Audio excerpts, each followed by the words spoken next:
الحمدللہ، یہ بات خوب اچھی طرح سمجھ لیجئے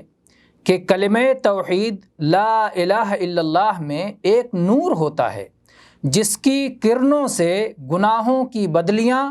اور گناہوں کے دھند چھٹ جاتے ہیں۔ البتہ یہ اور بات ہے کہ کس کلمہ گو کے پاس کس قدر مضبوط یا کمزور کرنیں ہیں، کیونکہ اس کلمہ کے پڑھنے والوں کے پاس اس نور کی مقدار اور اس کے کرنوں کی طاقت و قوت میں بے شمار تفاوت اور بڑا فرق ہوتا ہے، جس کا تفصیلی علم صرف اللہ تعالیٰ کے پاس ہے۔ کوئی کلمہ گو ایسا ہوتا ہے جس کے دل میں اس کلمے کا نور مثل آفتاب عالم تاب ہوتا ہے، اور کسی کے دل میں آسمان کے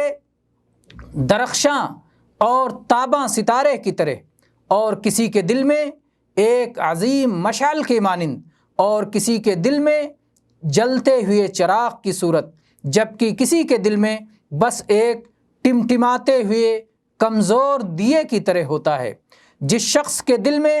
علم و عمل اور معرفت و حال کے اعتبار سے کلمہ توحید کا نور جس طرح ہے، اسی طرح اور اسی مقدار میں بروز قیامت دائیں اور بائیں اور آگے یہ نور اجالا کرے گا، اور اندھیرے پل صراط مستقیم پر اور اندھیرے پل صراط پر روشنی کا کام دے گا۔